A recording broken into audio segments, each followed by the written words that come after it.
My friends, there comes a moment in the life of every earnest seeker when the world, just as it has been, no longer satisfies. Not because something external has changed, not because people have failed you or circumstances have grown darker, but because a deeper rhythm has begun within you and the outer world cannot drown it out any longer. You did not choose this moment. You did not plan for it. In fact, if you could have delayed it, you might have. But the spiritual life is not lived by human will. It is lived by the stirring of the presence at the center of your being. When the kingdom of God begins to make itself known within, the old pleasures lose their flavor, the old conversations lose their sparkle, and the old identity, with all its props and performances, begins to feel strangely foreign.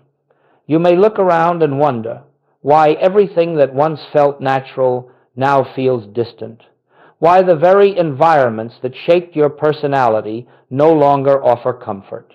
And if you misunderstand this phase, you may believe something has gone wrong, but nothing has gone wrong. The truth is that something has gone wonderfully right. You see, when the divine presence reveals itself, even faintly, it draws you inward. It loosens your grip on the material sense of life. It removes the noise you once mistook for companionship, the excitement you mistook for purpose, the stimulation you mistook for joy.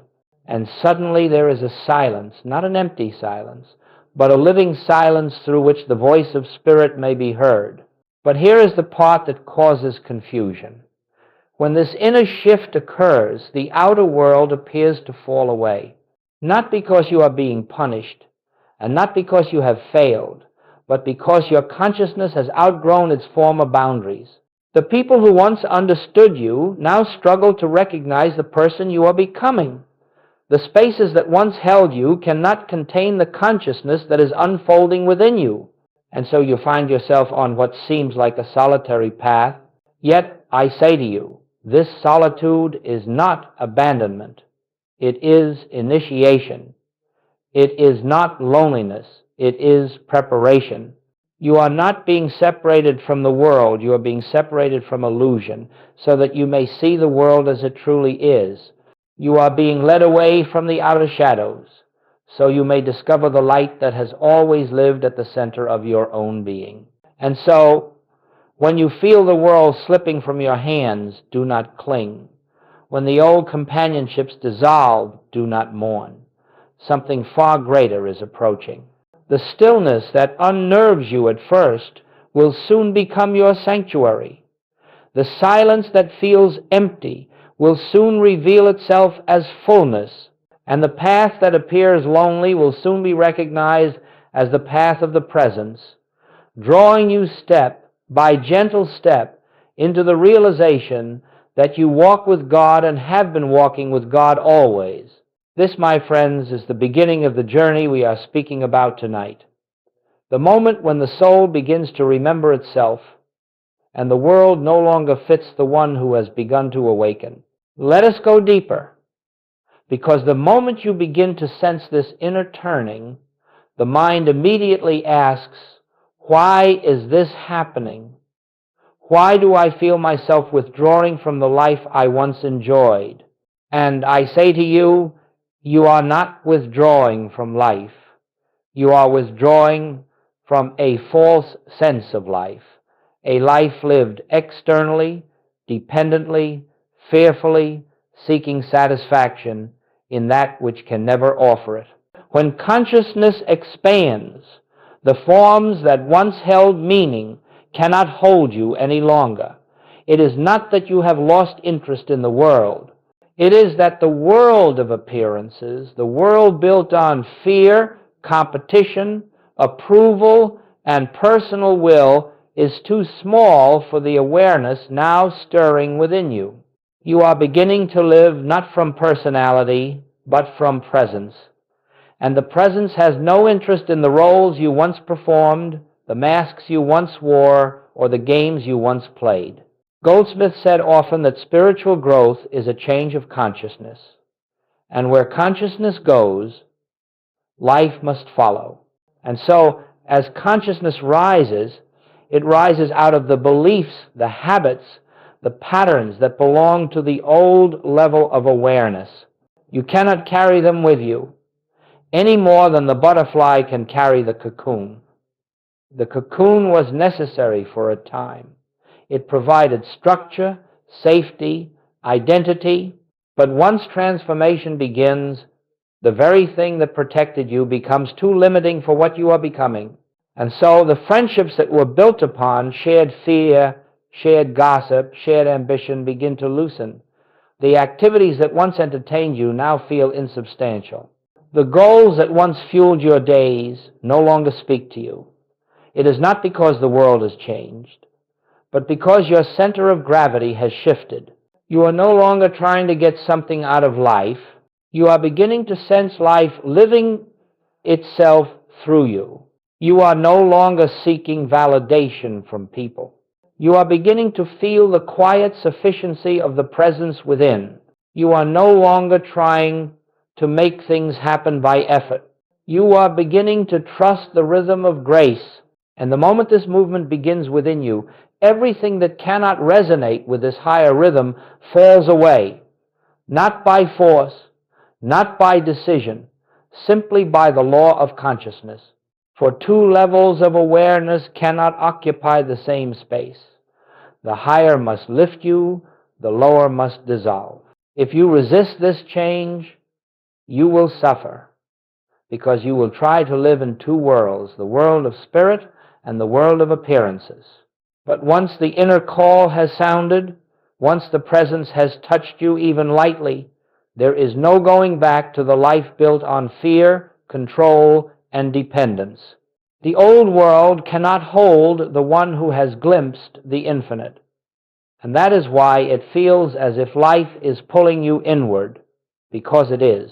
You are being invited into a new dimension of life, a deeper sense of self, a truer foundation of being, and what appears as the loss of the past is, in truth, the opening to a reality that has always been here, awaiting your recognition. Nothing is being taken from you, only the unreal is falling away. Only the temporary is dissolving. Only the false is passing. What remains, the presence, the silence, the Christ within, is the only part of you that has ever been real. And this, my friends, is why your old world cannot hold your new consciousness. The truth in you has begun to awaken, and the truth cannot live comfortably in a life built upon illusion. Now, let us turn to one of the most misunderstood stages of the spiritual life, a stage every mystic, every prophet, every seeker of truth must pass through. I speak of that inner wilderness, that desert experience, when the world seems to fall silent and every outer support you once relied upon appears to vanish. This is the phase where your heart says, I have nothing left to hold on to, and spirit quietly responds, yes, now you are ready. My friends, no one enters this desert willingly. It is not glamorous, it is not dramatic, it is not filled with visions and revelations. It is filled with something far more sacred, the stripping away of all false dependencies. In this desert, the people who once comforted you feel distant. The activities that once entertained you offer no joy. The ambitions that once drove you now feel meaningless. And even the spiritual practices that once uplifted you seem to fall flat. It is as if life has emptied itself. But I assure you, it is not life that has emptied, it is your consciousness that is being cleared. Goldsmit often said that the desert is not a place of absence, but a place of purification. Everything you depended upon in the outer world, every crutch, every distraction, every source of false security is removed, not to punish you, but to reveal the only presence that truly sustains you. This desert is holy. This emptiness is sacred. This silence is the beginning of vision. For in the desert, you cannot lean on the world, You cannot lean on the mind. You cannot lean on the senses. You are left with only one thing, the inner presence that has been there all along, waiting for the noise to quiet so it may speak. You may cry out, "Why has God abandoned me?" But the truth is the opposite. God is nearer in this phase than at any other. Only now, with every distraction removed, can you feel the nearness. Here is the paradox. In the desert, you feel most alone, yet you are closest to God. In the silence, you feel most empty, yet you are being filled. In the darkness, you feel most blind, yet your spiritual sight is being opened. Every mystic walked through this silence. Jesus in the wilderness, Moses on the mountain, Elijah under the juniper tree, and Goldsmit himself spoke of long seasons where the inner guidance seemed to retreat so that the soul could learn the difference between emotional comfort and spiritual self-sufficiency. Understand this. What you call loneliness is the death of the old self. What you call emptiness is the clearing of old beliefs. What you call abandonment is the dissolving of the ego's dependence on externals. And when there is nothing left to cling to, nothing left to protect, nothing left to perform, then, and only then, do you begin to sense a new foundation rising within, a stillness that is not loneliness, a peace that is not emotional, a presence that is not imagined. This is the purpose of the desert, to remove everything except God, so that you may discover that God was everything all along. You are not lost. You are being led. You are not abandoned. You are being deepened. You are not punished. You are being prepared for the next stage of spiritual life, where the presence becomes your anchor, your identity, and your quiet companion. And when you emerge from this desert, and you will know a truth that cannot be taught, cannot be read, cannot be given by any teacher. God is enough. And in God, you are whole. This is the purpose of the desert, to remove everything except God, so that you may discover that God was everything all along. Your family, your friends, your companions of many years, they look at you through the lens of who you have been, not who you are becoming. They hear your words, but they do not hear the shift in consciousness from which those words arise. They feel the change in your energy, yet they interpret it through their own fears, their own expectations, their own memories of you. And so they say, "You're different," without understanding what that means. They say, "You're distant," without realizing that you are not pulling away, you are awakening within. If you meet this phase with fear, you will try to explain yourself, to justify your transformation, to reassure others that you are still the same. But my friends, you are not the same. Consciousness cannot expand and remain what it was. And so the attempt to drag your new awareness into the old framework creates suffering for all involved. Goldsmith warned students repeatedly, do not expect your awakening to be recognized, approved, or understood by those who have not yet touched this inner dimension. How could they? They have not seen what you have seen. They have not felt what you have felt. They have not tasted the silence that has become your sustenance. Their misunderstanding is not a reflection of your path, nor is it a judgment upon your progress. It is simply a fact of consciousness. Two levels of awareness cannot perceive each other clearly. You see from the mountain, they see from the valley. You speak of light, they hear only concepts. You are learning to trust the inner presence, they trust the visible world.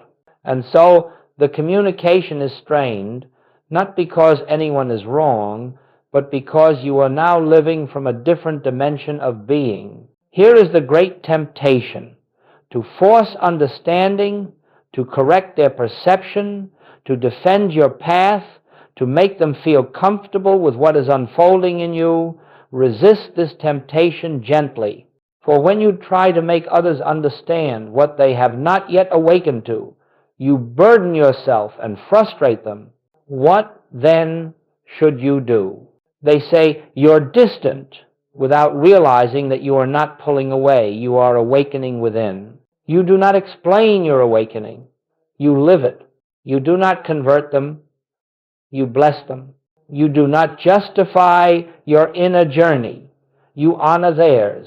And you understand that the same presence that has awakened in you lives equally in them, awaiting its own moment of unfolding. Their misunderstanding is temporary. The truth within them is eternal. You will find, as you continue, that some people will drift away naturally. Do not resist. Others will draw closer. Draw not to your words, but to the peace you carry. Do not cling.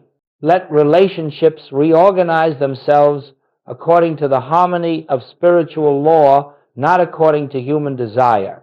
For when you see others through spiritual vision, seeing the Christ instead of the personality, the light instead of the behavior, then even those who misunderstand you become instruments of your awakening. And with time, you will discover that the true companionship you seek does not come through convincing anyone of anything. It comes through abiding in the presence and allowing that presence to reveal the true relationship between you and all of God's children. For we are not separate beings trying to understand one another. We are one life, one light, one consciousness, appearing as many. And when you see that, misunderstanding dissolves, not always outwardly, but inwardly, where it matters. Now, we come to a turning point on the spiritual path, one that almost always occurs, quietly, without announcement, but marks a profound inner transformation. It is the shift from living as a personality to living as presence. And if you understand this shift, even in a small measure, you will understand why your life no longer fits into its old outlines, why the world feels as though it is rearranging itself, and why your very sense of self feels unfamiliar. The personality, my friends, is nothing more than a bundle of memories, habits, fears, conditioning, and borrowed beliefs. It is the accumulation of everything the world has taught you to be. It is the mask you learn to wear, to survive, to be acceptable, to belong. But it is not your identity. It is not yourself. It is not the life that animates you. When the spiritual path begins to deepen, the personality does not disappear at once. It fades. It loosens. It becomes transparent. You find yourself less interested in defending opinions, less attached to being right, less reactive to criticism, less entangled in praise. The drama of life loses its magnetic pull, and in the quiet that remains, you discover something astonishing. You can observe your personality, which means you are not it. You begin to witness your thoughts instead of being driven by them. You begin to sense your emotions without being consumed by them. You begin to watch your reactions instead of identifying with them. This is the beginning of liberation. Goldsmit often spoke of this process as the dissolution of the personal sense of self, and many students feared this, believing that without the personality they would become empty, passive, or vague. But the opposite is true.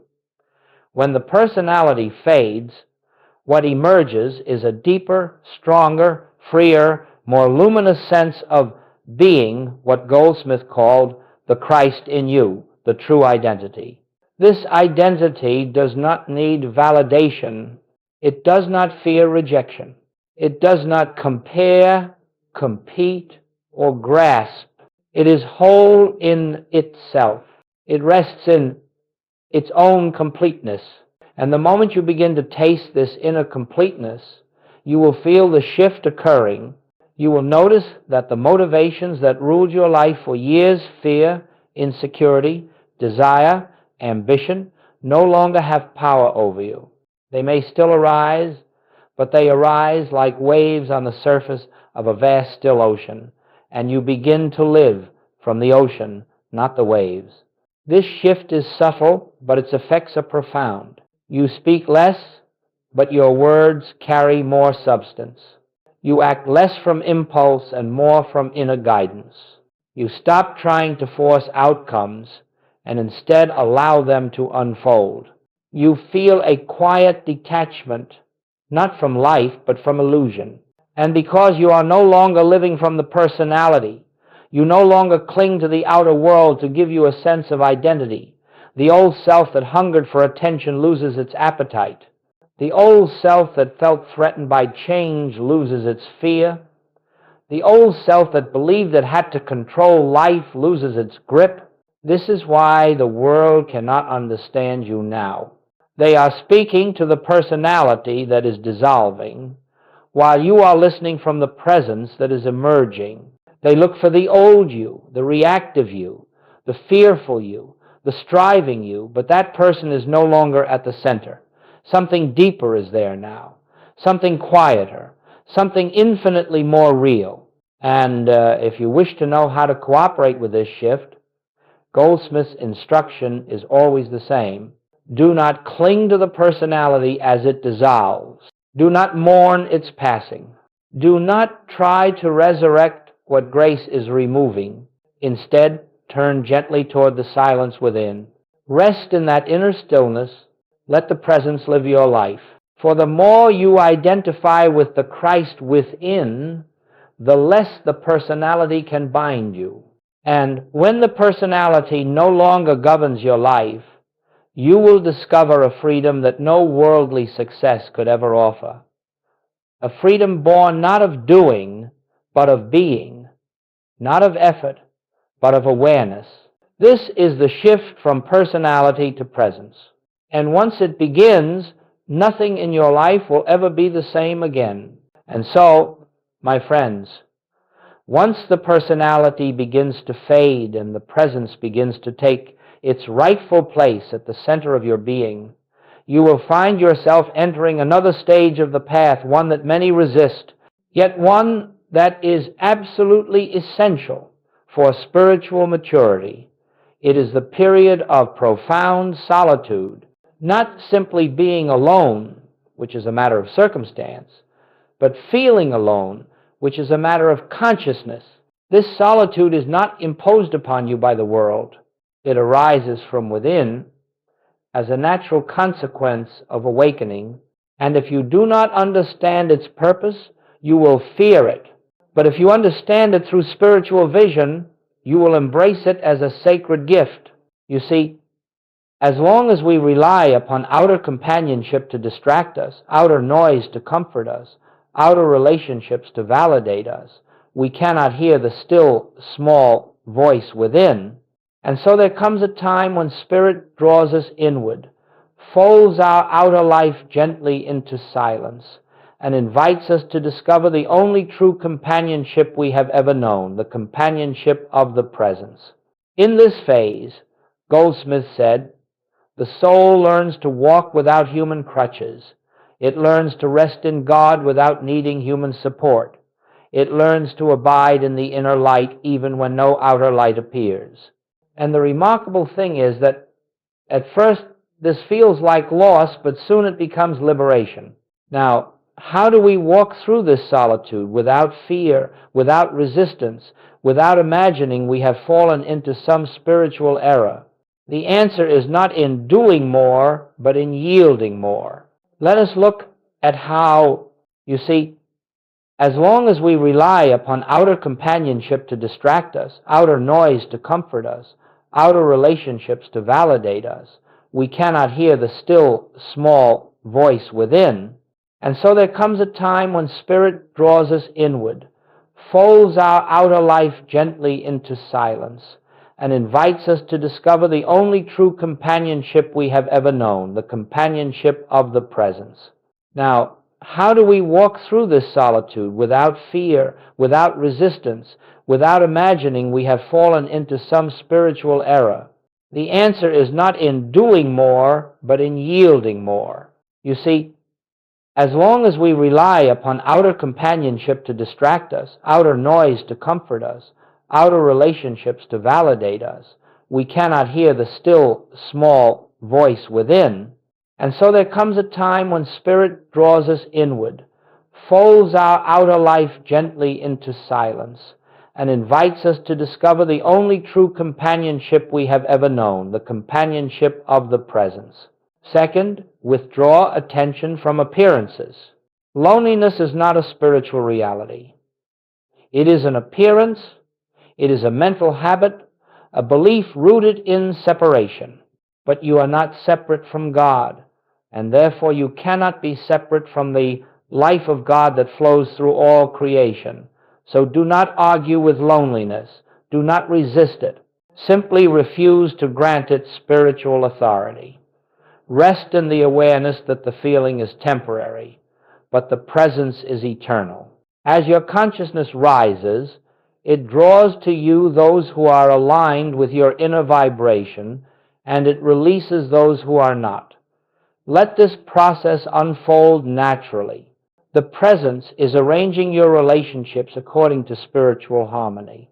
Fifth, and perhaps the most important, allow grace to fill the inner space that people once occupied. This is the moment when solitude ceases to feel like emptiness and becomes fullness. When it ceases to feel like isolation and becomes communion. When it ceases to feel like loss and becomes restoration. For in that silence, you will sense the living companionship of God, not as a belief, not as a thought, but as the subtle, warm, unmistakable awareness of being with you, as you, in you. And when you taste this companionship, even faintly, you will understand why this phase is necessary. You will understand why the world had to fall silent. You will understand why the path narrowed for a time. It narrowed so that you could discover that you do not walk this road alone. You walk with the infinite. You walk with the presence. You walk with the only companion who has never left you, not for a single moment. Walk through solitude gently, my friends. Do not fight it. Do not fear it. Do not try to escape it. It is the womb of spiritual birth, the chamber of transformation, the holy ground on which the personal self dissolves and the Christ within takes form. Accept it, rest in it, trust it, and solitude will reveal itself not as emptiness, but as the quiet doorway into everything your heart has ever sought. And now we come to a beautiful unfolding, one that cannot be hurried, cannot be forced, cannot be manufactured by human will. It is the emergence of true companionship, the appearance of those individuals who are drawn not to your personality, not to your history, not to your needs, but to the consciousness that now radiates quietly and steadily from within you. When you have walked through the desert, when you have rested in solitude, when the personality is dissolved and presence has taken its rightful place, something subtle but powerful begins to happen. The world that once felt empty begins to replenish itself, not through noise, not through crowds, but through the arrival of a few souls whose inner light resonates with your own. Goldsmit often reminded his students that companionship on the spiritual path is a matter of consciousness, not numbers.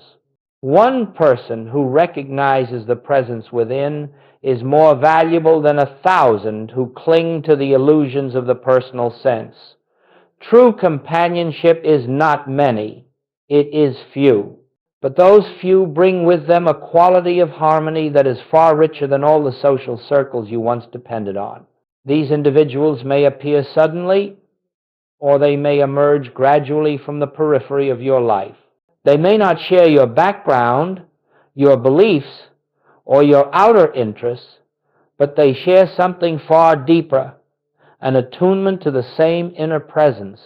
You may find that with them, words are fewer, yet understanding is greater. Activities are simpler, yet joy is fuller.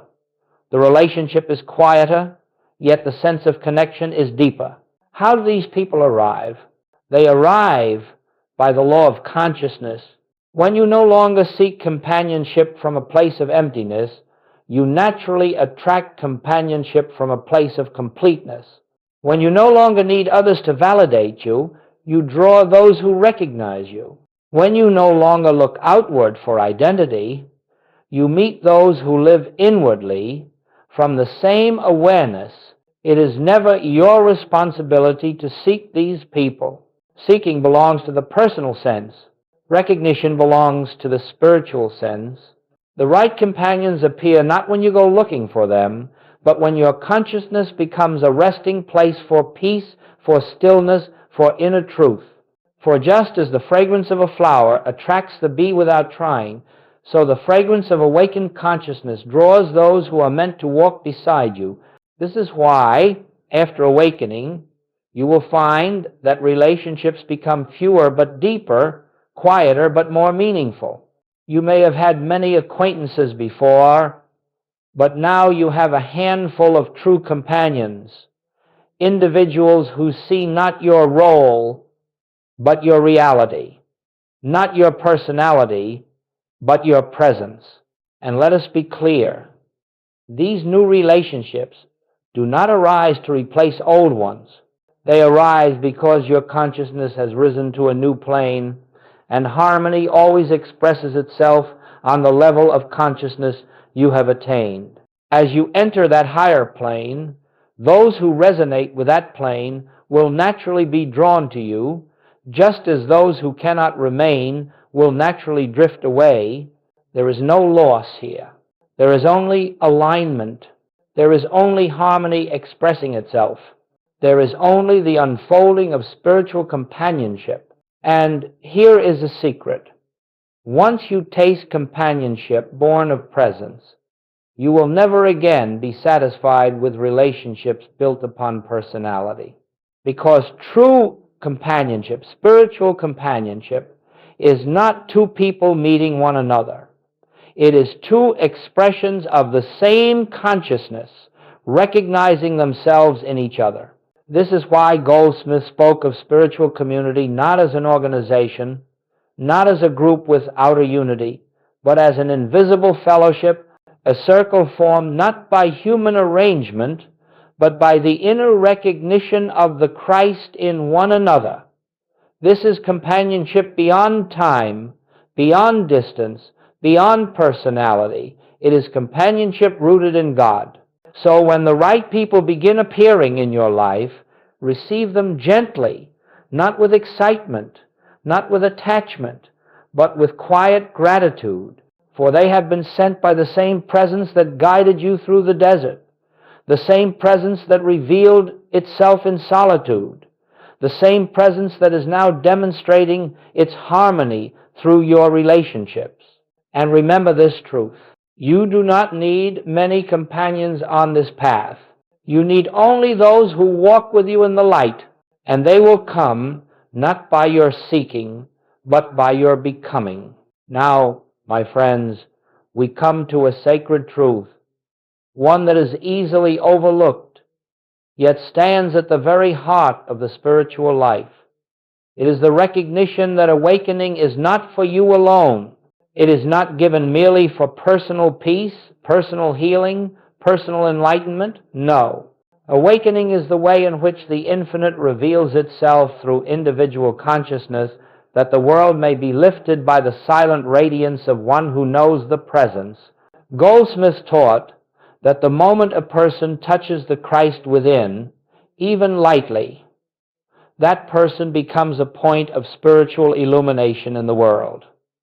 Not by preaching, not by teaching, not by correcting anyone, simply by being in the material sense of life. Service is action, doing something, changing something, fixing something. But in the spiritual sense, service is the degree to which you live from the inner presence rather than the outer personality. Service is the measure of your realization that God is the only life, the only law, the only power. As your consciousness expands, Your very presence becomes a healing influence. You may sit quietly in your home, but the atmosphere around you is changed. You may speak few words, but those words carry harmony. You may walk into a room, and without a single action, the tension dissolves, the atmosphere lifts, the hearts of others grow calmer. How is this possible?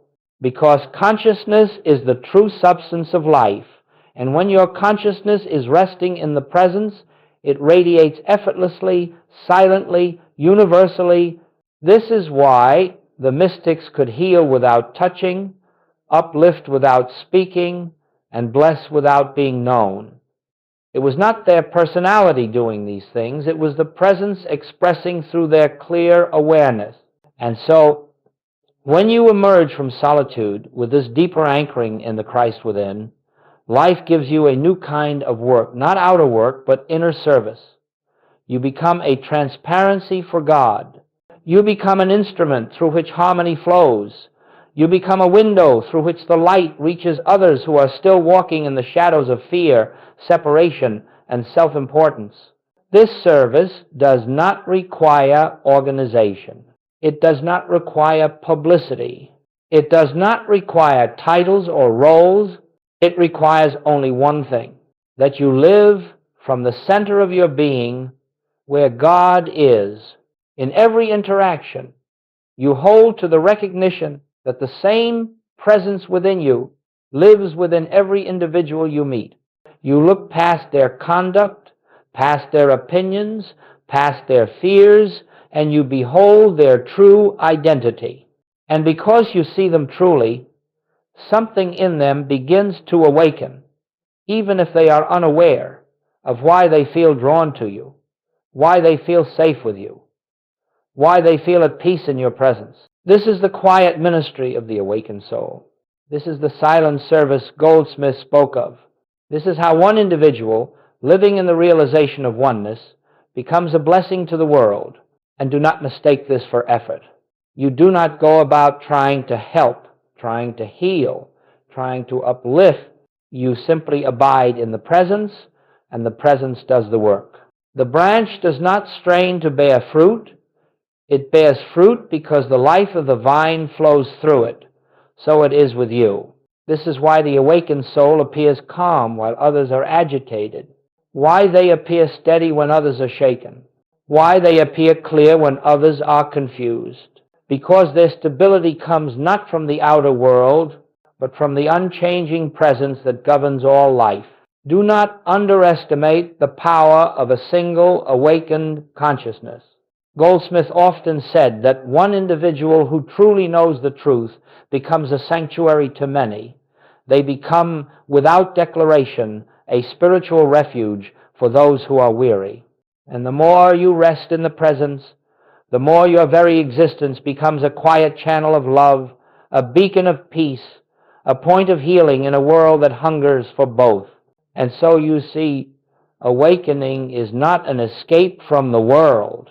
It is the way God enters the world through you. Your inner transformation is not separate from the world, it lifts the world. The degree to which you live from the Christ within is the degree to which the world around you is touched, softened, blessed, harmonized. This is your true service. This is your true purpose. This is the divine activity that begins the moment you surrender the personal self and allow the infinite to live your life. And now, as we come to the close of this journey together, let us look back with spiritual eyes and recognize what has truly been happening in your life. For many of you, this path has felt lonely. It has felt uncertain. It has felt as if everything familiar was stripped away, as if life itself withdrew from you, leaving you to walk through silence, through confusion, through deep inner change. But I say to you now, with all the authority of spiritual vision, you were never abandoned, never forgotten, never left to struggle alone. You were being prepared. The people who drifted away, the structures that collapsed, the identities that dissolved, the roles that no longer fit, the silence that replaced the noise of your former life. All of this was preparation All of this was grace, removing what could not travel with you into the higher dimension of consciousness you were entering. The desert was not punishment. It was purification. The solitude was not emptiness. It was reorientation. The loss of the old self was not destruction. It was revelation. You were not being diminished. You were being refined. Every misunderstanding you endured, every moment of inner doubt, every withdrawal of outer support, these were the gentle, precise movements of the infinite, guiding you away from dependency on the world and toward reliance on the presence within you. Goldsmit often said, "When you feel most alone, God is nearest. Not nearest in distance, but nearest in your awareness. For solitude is the womb in which spiritual identity is born." And now you can see what was unfolding all along. You were being moved from personality to presence, from seeking outside to recognizing within, from fear-based identity to Christ-centered being. You were being prepared to live not as a struggling human, but as a transparency for the infinite way, as one through whom the presence may shine, speak, act, and bless. And if you look closely, you will notice something extraordinary. The moments you thought were breaking you were actually remaking you. The moments you thought were endings were openings. What you believed was falling apart was, in truth, falling into place. Goldsmith often said, "When you feel most alone, God is nearest. Not nearest in distance, but nearest in your awareness. For solitude is the womb in which spiritual identity is born." And now you begin to understand your entire life has been the preparation for this recognition, that the kingdom of God is within you and has always been within you. You were never walking alone. You were being guided step by step, breath by breath, inner knowing by inner knowing. Every silence, every uncertainty, every shedding, every breakthrough, all of it brought you into alignment with the truth of your being. So as we close, let this be your quiet realization. Nothing was taken from you. Only the unreal was removed. Nothing was withheld from you. Only the false was dissolved. Nothing was lost. Everything true remained and is now shining more clearly than ever. And now you stand at a new beginning, not because you have become something, but because you have ceased trying to be anything other than the expression of the one presence living itself through you. From this day forward, walk gently, walk calmly, walk inwardly, knowing that the same presence that carried you through the desert will carry you through every step ahead. You were never alone.